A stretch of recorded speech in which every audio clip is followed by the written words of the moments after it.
would it be fair to say that Brookfield has reaped very large profits from its investments in Canada?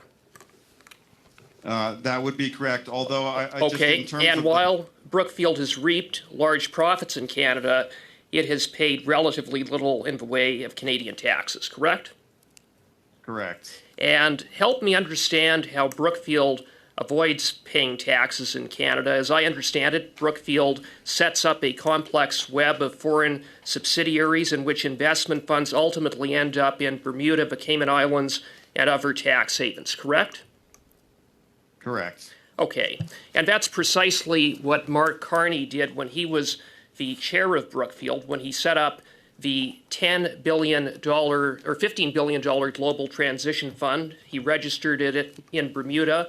The $10 billion second Global Transition Fund, he registered it in Bermuda. And the $5 billion Catalytic Transition Fund, where he registered it in the Cayman Islands. What's the point of order? Do I have that right? Hang on, Mr. Cooper. Point of order, Ms. Church, go ahead.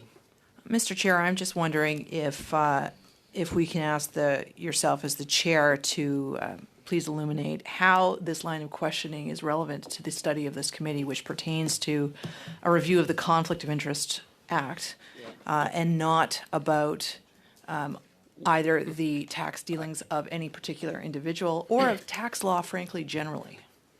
Okay, so I've been chairing this committee for almost 3 years now.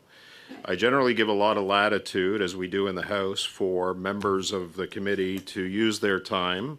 And I do expect Mr. Cooper, as a seasoned member of this committee, that he will come back and bring this back to where it needs to go. And I would give as much latitude to you, Ms. Church, as I'm giving to Mr. Barrett, or Mr. Cooper right now. On the same point of order, Mr. Barrett, I've stopped the time too, by the way. Go ahead, Mr. Barrett. I don't want to engage in debate on this. No, but it was about whether this pertains to the motion. I'm not sure, Chair, if perhaps you could read the motion or have Ms. Church read the motion back into the record. Tax havens is specifically spelled out. Carried interest payments, this is very relevant to the application of the Conflict of Interest Act. And so it's the line of questioning it's very clear to see where it's leading, but it also speaks directly to the motion. So I appreciate your ruling with respect to latitude, but I don't think respectfully that any latitude is required. Mr. Cooper is engaged in a line of questioning that goes to the heart of the matter that we're studying, and that's why we have this expert. I appreciate that intervention, Mr. Barrett. I'm not going to reread the motion. I think all the members are clear of where this is going. We are studying the Conflict of Interest Act as it relates to designated public office holders, and perhaps the recommendations will come in the response. The recommendations of the committee and the report will come from some of the responses that Mr. Ward gives to Mr. Cooper's questions. Mr. Cooper, you have 3 minutes and 49 seconds to continue your questioning. Go ahead.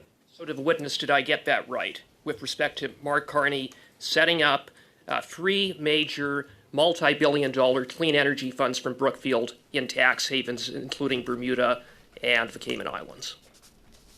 I can't speak to the specifics of those particular funds, but it would seem par for the course. Okay, thank you very much.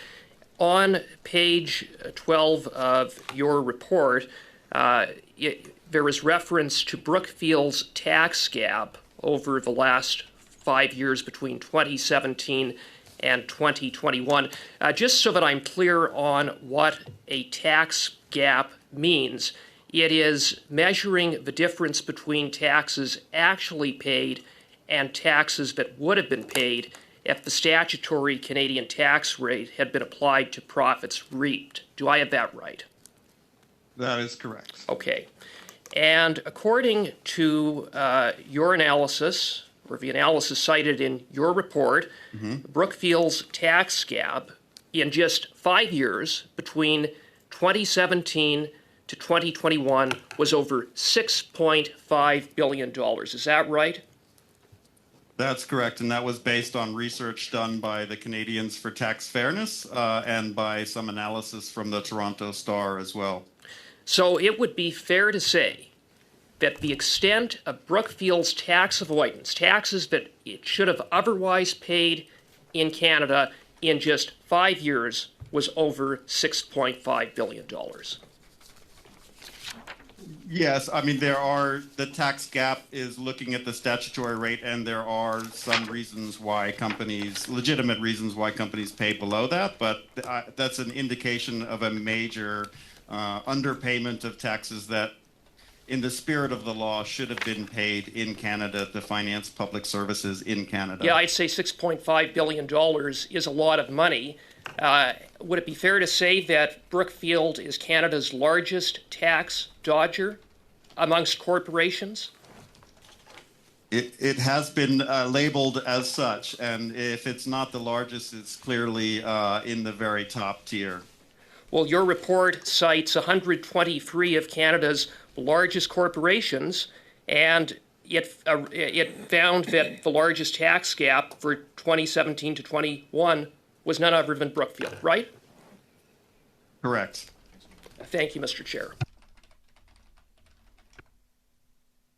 You still have a minute, Mr. Cooper. If you are, Okay, well, I would just ask the witness if he can just elaborate on why it is in his submissions that a blind trust is not an appropriate mechanism. in 45 seconds, sir. Well, I think because there's still the ability to profit from something in a blind trust, even if you don't know the details of what's going on, you're benefiting from the actions that might be taken by somebody else on your behalf.